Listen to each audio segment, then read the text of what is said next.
Bueno, buenas tardes. Acá estamos desde el Centro Universitario de Tecnología Nuclear, nuevamente para continuar con nuestras conversaciones sobre este ciclo de reactores y centrales nucleares. En este momento, nuestros invitados especiales van a ser dos integrantes del reactor nuclear RA0. Uno va a ser Carlos Sosa, a quien ya lo conocen y que va a desarrollar el tema principal, y otra es Eugenia Beifeld, que es una flamante integrante del RA0. Te saludo entonces, Carlos Sosa. Nos comentaste que estás en España y que estás realizando investigaciones en la Universidad de Extremadura que tiene que ver con la activación de componentes en el ciclotrón y estimar la dosis de los trabajadores. ¿Cómo van esos avances? ¿Cómo estás, Adriana? ¿Cómo está, Euge? Bueno, muchas gracias de nuevo por la invitación. De acuerdo a lo que me estás consultando, sí, efectivamente estoy aquí en Extremadura, en la región sur-oeste de España. Estamos trabajando, en estos momentos estamos confinados como todo el mundo, hasta hace muy poquito estábamos trabajando en un ciclotrón abocado a la producción de radiofármacos, que va a ser el tema que vamos a tocar hoy. Principalmente se está utilizando para la producción de flúor 18, es un radioisótopo muy utilizado en diagnóstico de cáncer, y el estudio que estábamos llevando a cabo era justamente la determinación de la activación de los componentes del blanco a través del bombardeo que se hace con los protones y los campos secundarios de neutrones. En un dispositivo, el ciclotrón es un dispositivo extremadamente complejo, que utiliza haces de partículas cargadas para activar a través del bombardeo de protones, en este caso particular, los elementos estables, y entonces los convierte en radioactivos. Lo interesante es que cuando uno bombardea el blanco, el elemento que quiere convertirlo en radioactivo, también se activan otros elementos que nosotros llamamos subproducto de activación. Es decir, algo que uno no quisiera que suceda, pero bueno, inevitablemente sucede, porque las reacciones nucleares son extremadamente complejas de controlar, y bueno, entonces los subproductos siempre aparecen en los elementos del blanco. Lo que nosotros estamos estudiando acá es justamente cuánto se activan esos elementos y cuánta dosis entregan a los trabajadores a la hora de operar el dispositivo. La verdad es que el trabajo ha salido muy lindo, porque prácticamente ya lo terminamos. En este momento estamos escribiendo las conclusiones para hacer una publicación, y resultó sumamente interesante. Afortunadamente las dosis son muy bajas, extremadamente bajas para los trabajadores, lo que da un marco de seguridad, ¿no?, de operación del dispositivo. Y bueno, por suerte los resultados sí son muy positivos, y esperamos ahora expandir un poquito más en otros componentes del ciclotrón. Un trabajo más adelante, en el futuro. Bueno, felicitaciones, Carlos. Veo que Argentina ha enviado a un buen embajador para esos trabajos. Bueno, y por otro lado, Eugenia, bienvenida a estos ciclos de conferencia. Vos venís de un proyecto que es el reactor argentino, el RA10, que se relaciona completamente con las actividades que va a desarrollar Carlos, porque es un reactor de producción. ¿Querés comentar brevemente eso antes de mencionar que ya trabajás en nuestro RA0? Bueno, sí, es un proyecto que en un futuro va a cubrir un porcentaje interesante de la producción mundial de radioisótopos, y además tiene otras facilidades que permiten oportunidades infinitas a los investigadores, así como también algunos testeos para las centrales nucleares. Así que va a brindar un servicio gigantesco para nuestra sociedad y para la comunidad científica en particular. O sea que ha sido muy relevante también tu trabajo en aquel proyecto, ¿verdad? Sí, por supuesto.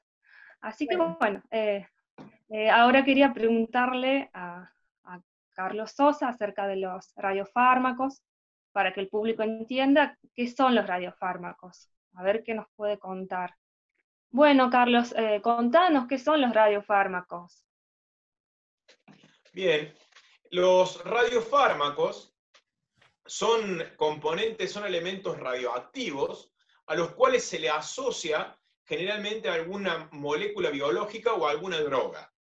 Entonces, estos radiofármacos, el organismo los procesa tanto como algún componente biológico como si fuese alguna droga. Entonces, se viajan por el cuerpo dependiendo del método de introducción al cuerpo, al organismo. Puede ser, por ejemplo, por introducción por vía oral o puede ser por vía venosa, dependiendo del tipo de radiofármaco. Y estos elementos viajan por el cuerpo y se suelen acumular en zonas bien específicas. Es decir, se hace a través de un proceso de síntesis que nosotros llamamos al elemento radioactivo, lo asociamos a la droga, y esta droga se reacciona en alguna zona específica del cuerpo. Los radiofármacos que nosotros utilizamos son un montón, hay variedad de radiofármacos, pero principalmente se usa el tecnesio 99. El tecnesio 99 es un emisor gamma. La radiación atraviesa a la persona y lo que nos permite hacer imágenes, tomar distintas imágenes con detectores específicos de este tipo de radiación, nos permite obtener buenas imágenes de las zonas donde se ha localizado ese fármaco, ¿bien? Que es un radiofármaco. Por lo tanto, el radioisótopo que se inyecta a la persona o que se introduce en el organismo de la persona, se puede detectar muy bien en qué lugares se ha almacenado, se ha acumulado. Y eso es lo que nos permite entonces estudiar, por ejemplo, el flujo sanguíneo, estudiar cuál es el estado de alguno de los órganos, a dónde se acumula más en una zona o en otra el radiofármaco, y entonces podemos lograr una muy buena imagen sin tener que hacer alguna intervención quirúrgica. Es decir, podemos tener información desde el organismo de la persona hacia afuera, a través de estos radiofármacos. Bueno, bien. ¿Y cómo se producen los radiofármacos en un reactor nuclear? Bien, los métodos que tenemos hoy en día para la producción de radiofármacos son dos. Uno es a través de un reactor nuclear, es decir, aprovechando el campo de neutrones que se genera en un reactor nuclear, y otro es a través de los ciclotrones. Son dispositivos completamente diferentes. Un reactor nuclear, hoy en día, aprovecha la desintegración de los elementos bien pesados, como son el uranio, por ejemplo. Entonces, un reactor nuclear que utiliza de combustible el uranio, cuando el uranio se rompe, y eso se rompe a través del bombardeo de neutrones, que podemos ver también en otra de las charlas que presentamos en esta línea, cuando se rompe libera en promedio entre 2 y 3 neutrones. Esos neutrones que se generan en el uranio se pueden aprovechar justamente para el bombardeo de algunos elementos estables, algunos núcleos de elementos estables, y convertirlos en elementos inestables, es decir, en elementos radioactivos. Ese es uno de los métodos. Por ejemplo, el molibdeno 98, que es un elemento estable, se bombardea con neutrones, se convierte en molibdeno 99, y el molibdeno 99 es un elemento radioactivo, que decae por emisión beta, que nosotros llamamos. ¿En qué elemento decae? Principalmente en tecnesio 99 metaestable. Y ese tecnesio 99 es el que se utiliza como radiofármaco. Entonces, un proceso, por ejemplo, para la producción de tecnesio, que es el tecnesio, habíamos dicho, que es el elemento radioactivo que se utiliza en un 80% de los casos en radiodiagnóstico, es decir, el más utilizado a nivel global, se produce por el bombardeo neutrónico en un reactor nuclear. Ahora, otro método de producción de radiofármacos es el ciclotrón. Un ciclotrón es un acelerador de partículas. Lo que hace justamente, acelera partículas cargadas y utiliza esas partículas cargadas para bombardear elementos estables. Pero es un proceso completamente distinto. En el reactor nuclear uno tiene un elemento muy pesado que es el uranio, que cuando se rompe libera neutrones y se aprovechan esos neutrones, y en un ciclotrón lo que se hace generalmente, se acelera átomos de hidrógeno a los cuales se le ha asociado un electrón, es decir, que quedan cargados negativamente, se los acelera a velocidades muy altas, cercanas a la de la luz, y después, a través de una membrana, se le sacan esos electrones y quedan los protones, es decir, queda el núcleo solamente del átomo de hidrógeno, y esos protones se los hace impactar en algunos elementos. Por ejemplo, el principal radiofármaco fabricado, producido a través de un ciclotrón, es el flúor 18. El flúor 18 se produce a través del bombardeo de oxígeno 18. El oxígeno 18 es un isótopo del oxígeno que está en el agua. Es decir, ciertas cantidades de agua tienen oxígeno 18. Entonces este oxígeno lo que se hace, se lo bombardea con protones, hay una transmutación nuclear y se convierte en flúor 18. Y este flúor tiene un periodo relativamente corto. Entonces se lo aprovecha a través de un proceso de síntesis que es extremadamente rápido, dura alrededor de 40 minutos, se extrae el flúor del hidrógeno y se lo asocia a una molécula de glucosa. El flúor es un emisor beta positivo, que nosotros llamamos. Recuerden que el tecnesio era un emisor gamma, el flúor es un emisor beta positivo. Y esto se usa justamente en la tomografía por emisión de positrones. Cuando, por ejemplo, se le asocia a la molécula de glucosa, lo que hace cuando se inyecta al paciente, esta molécula de glucosa viaja y se posiciona principalmente en los lugares donde más demanda de glucosa hay. ¿Cuáles son las zonas donde más demanda de glucosa hay en el organismo? En el cerebro, cualquier persona sana también tiene acumulación, en ese caso, de flúor, que es arrastrado a través de la molécula de glucosa, y sino también en alguna región donde hay un grupo de células que se están reproduciendo muy rápido. ¿Dónde hay células que se están reproduciendo muy rápido, es decir, que demandan glucosa, que demandan alimento? Donde hay un tumor, por ejemplo. Entonces, el flúor que es radioactivo, es arrastrado hacia las zonas tumorales. Y en esa zona donde están los tumores, eventualmente el flúor decae por emisión beta, entonces se produce un proceso de aniquilación. Y lo que nosotros hacemos es observar esa radiación cuando sale del organismo, a través del proceso de aniquilación, en una especie de detector, y podemos triangular a través de un método computacional muy rápido, se hace la triangulación de qué parte del organismo ha salido esa radiación. Entonces lo que nosotros podemos hacer, en definitiva, es un estudio desde la base del cerebro hasta arriba de las rodillas, en 20 minutos, de toda la persona, y diagnosticar puntos, hotspot, que se llaman puntos calientes, de dónde ha salido esa radiación, que es decir, dónde se encuentran los tumores en la persona. Estos son distintos radiofármacos que se usan y que se producen de manera completamente diferente. Algunos de ellos, como por ejemplo, habíamos mencionado el tecnesio 99, que se hace a través del molibdeno 98, o por ejemplo, el yodo 131, también se produce a través del bombardeo neutrónico, y después hay otra línea de radiofármacos que se producen en ciclotrones. Es decir, son producciones completamente distintas. Y los dispositivos, por supuesto, que son completamente distintos. Por más que los fines sean, en definitiva, los mismos. Bueno, y para resumir, acá en la Argentina, ¿cuáles son los radioisótopos principales de uso medicinal y cuáles serían sus beneficios? Bueno, a ver, en Argentina o en el mundo, básicamente las cantidades de radionucleidos o radiofármacos que se usan son los mismos. Principalmente es el tecnesio 99, como yo les decía, entre un 80 y un 85% de los radiodiagnósticos se hacen a través del tecnesio, en las cámaras gamma, pero después existen un montón. Yo les había mencionado el flúor, pero también existe, por ejemplo, el talio 201, que se usa para estudios cardíacos, el galio 67 para detección de tumores, el indio 111, la familia de los radioiodos, el yodo 131 para estudios de tiroides y renales, pero también existe el yodo 125, que es otro radioisótopo, que al ser un emisor beta, se usa para tratamiento, en el caso de hipertiroidismo o, por ejemplo, cáncer de tiroides. Y después tenemos algunos radioisótopos que son bastante particulares, que son emisores alfa, es decir, de partículas muy, muy pesadas, como el bismuto 213 o el actinio 225. Esos se utilizan en condiciones bien, bien específicas, porque las partículas que producen son altamente ionizantes, es decir, recorren espacios muy chiquitos en el organismo y provocan un daño muy, muy grande. Esa es la variedad de radioisótopos que estamos nosotros utilizando hoy en día en el mundo. En Argentina no es muy diferente del resto del planeta, entonces principalmente usamos tecnesio, pero también en diagnóstico de cáncer de tumores, a través de los distintos ciclotrones que hay instalados en el país, se produce flúor y se utiliza por tomografía por emisión de positrones este componente a la hora de detectar cáncer. Bueno, buenísimo, muchas gracias, Carlos.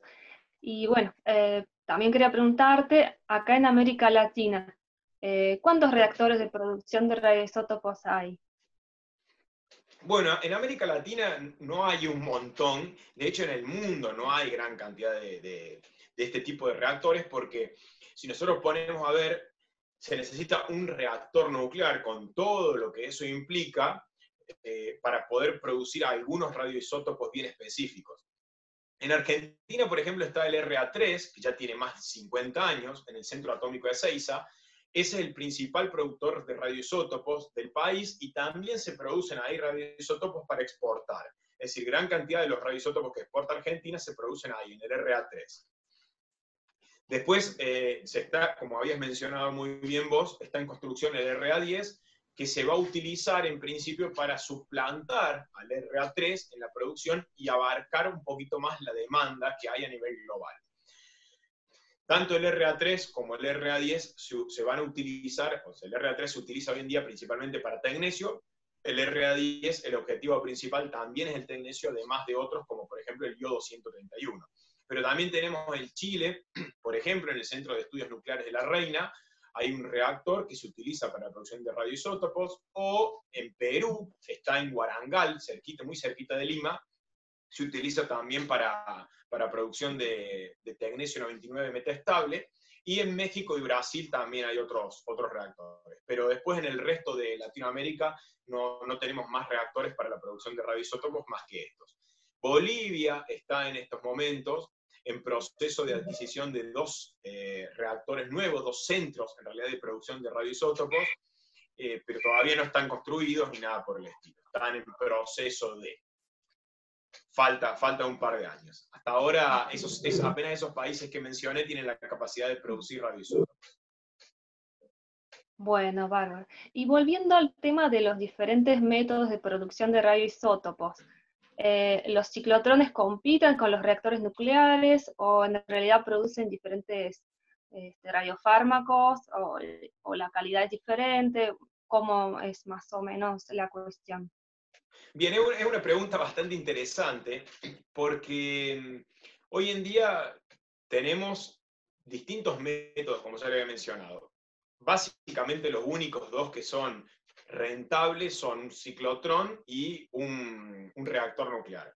Por supuesto que los medios, tal como lo mencioné, son completamente distintos, pero uno puede producir radioisótopos a través del bombardeo con neutrones o radioisótopos a través de un bombardeo con protones, los protones se producen en un ciclotrón, y eventualmente con algún campo secundario de neutrones que se producen en el ciclotrón. Por supuesto que el número o el flujo neutrónico, es decir, la disponibilidad de neutrones que uno tiene, son completamente distintas en un reactor que en un ciclotrón. Por lo tanto, hoy en día, en realidad, los objetivos son distintos. Es decir, el ciclotrón se utiliza para unos radioisótopos bien específicos, para producir, que en realidad la variedad de hoy, las opciones son muy grandes, porque, por ejemplo, al principio se hacían ciclotrones del orden de los 9,5 megaelectronvolt de energía, pero hoy en día ya hay ciclotrones de 18 y 20 MeV que permiten producir un montón más de radioisótopos. El tema es que el volumen que uno puede producir con un ciclotrón es muy bajo comparado con el volumen que podemos producir con un reactor nuclear. Por supuesto que ahora las condiciones en la instalación y bien específicas para poder operar uno u otro dispositivo son completamente diferentes. Un reactor nuclear requiere de una instalación extremadamente compleja y con otras medidas de seguridad que si uno lo compara con un ciclotrón. Entonces, lo que se está haciendo justamente es, en zonas bien específicas, en países que tienen políticas, tienen que ser políticas de Estado, se construyen reactores nucleares para la producción. Pero los ciclotrones se pueden adquirir sin problema por distintas instituciones. Entonces los ciclotrones se suelen construir o distribuir en distintos lados de los países, dependiendo de la demanda que hay, y se producen los radiofármacos acorde a esa demanda.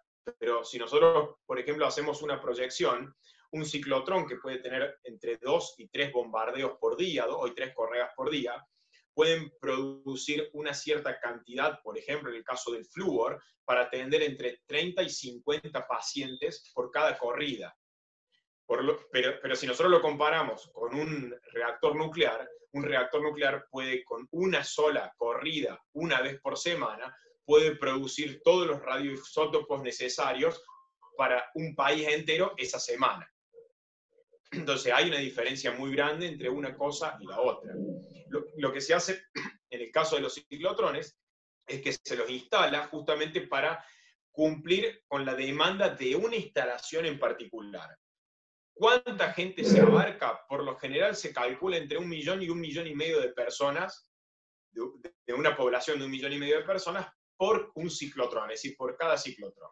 Entonces Argentina, por ejemplo, tendría una demanda de alrededor de entre 30 y 40 ciclotrones. Que claro que no hay, por lo general no hay, pero yo estoy trabajando aquí en España, en Extremadura, en un ciclotrón que está instalado para una ciudad, es decir, específicamente para un hospital que atiende alrededor de 150.000 personas. Es decir, que cumple la función de atender a una población de 150.000 personas. Y tiene su propio ciclotrón. Y de hecho, tiene que comprar afuera también, cuando no da abasto con la producción, tiene que comprar radiofármacos de afuera. Por lo tanto, son cosas completamente distintas y eso depende del enfoque. A ver, ¿qué conviene hacer? ¿Un reactor nuclear centralizado en algún lugar para que cumpla con la demanda de la región o instalar distintos ciclotrones en distintos puntos descentralizados? Evidentemente, hay ciertos radiofármacos que se producen, como por ejemplo les mencioné el flúor, que tienen un periodo de vida muy corto, de pocas horas.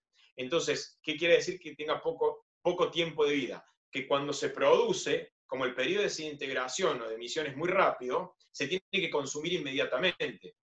Entonces, por ejemplo, en Argentina, el flúor que se está utilizando en Córdoba proviene de Buenos Aires. Entonces tiene que hacer todo ese trayecto desde la producción hasta el consumo. Entonces, desde que se produce en Buenos Aires hasta que llega a Córdoba y se inyecta al paciente, se pierde alrededor del 90% del producto, es decir, por desintegración. Entonces uno está perdiendo el 90%, tenemos que calcular cuánto necesitamos producir para que llegue una cierta cantidad útil. Entonces uno tiene una pérdida muy grande. Evidentemente que si uno tuviese un ciclotrón a mano, a disponibilidad, inmediatamente apenas se produce, en este caso el flúor, se lo inyecta al paciente, por lo tanto la pérdida es mínima. Entonces las condiciones no solamente dependen justamente de cómo se planifica, a ver si se hace un ciclotrón o un reactor nuclear, sino también de la disponibilidad y las distancias a cubrir. Entonces, son enfoques totalmente distintos y además hoy en día, como yo les mencioné, los ciclotrones tienen la principal ventaja de que, ya que pueden fabricarse con disponibilidad de haces de muy alta energía, tienen la ventaja de poder producir un amplio abanico de radiofármacos.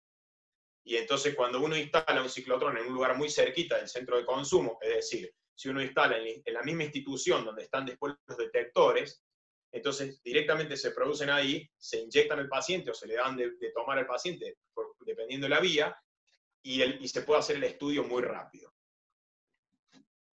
Bueno, genial. Muchas gracias por toda la información y por sacarnos las dudas. Muy interesante la charla y bueno, te agradecemos por compartir tu experiencia y tu conocimiento. Bueno, muchas gracias Euge. Espero haber sacado algunas dudas y lograr despertar el interés sobre este tipo de dispositivos y este tipo de tecnología que es sumamente necesaria. Realmente a veces no nos damos cuenta de la necesidad que tenemos de la utilización o el aprovechamiento de estos dispositivos nucleares, y entonces ese desconocimiento a veces nos hace sentir como vulnerables, ¿no? Es decir, la radiación, nosotros hoy en día con las medidas de seguridad que estamos tomando, tanto la radiación como los elementos radioactivos son sumamente seguros y son extremadamente útiles para la vida cotidiana. Prácticamente, como les decía, a nivel de radiodiagnóstico, gran cantidad de los estudios se hacen con radiofármacos, gran cantidad de los estudios.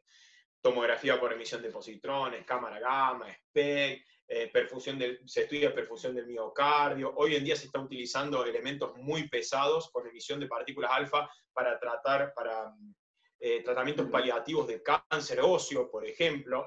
Entonces, lo que logramos es reducir los dolores en las personas con enfermedades terminales, o incluso podemos usar técnicas extremadamente seguras como son la del iodo 125 para reducir el tamaño de la glándula tiroides en el caso de un hipertiroidismo, o por ejemplo, en personas que tienen cáncer de tiroides. Este tipo de tratamiento y técnica, prácticamente no existe otro método si no utilizamos elementos o componentes radioactivos. Entonces es sumamente importante que la gente conozca y entienda y se sienta seguro a través de cómo nosotros generamos y producimos estos radiofármacos y la utilización que le damos, ¿no? Por supuesto. Entonces, parte de conocer y de aprender un poquito sobre estos dispositivos y estos componentes y estos radiofármacos es que nos dan cierta seguridad a la hora de tener que someternos a algún estudio. Así que de nuevo agradezco mucho la invitación y la charla, por supuesto. Bueno, aprovecho la oportunidad entonces para agradecerles a los dos por esta interesante conversación. Esta tarde ha sido muy fructífera en cuanto a conocimientos de los radiofármacos y nos seguiremos viendo en sucesivas reuniones respecto a esta temática que nos está uniendo, que es la producción de radioisótopos en reactores nucleares. Gracias entonces, será hasta otra oportunidad. Gracias. Hasta luego. Muchas gracias. Chao, chao.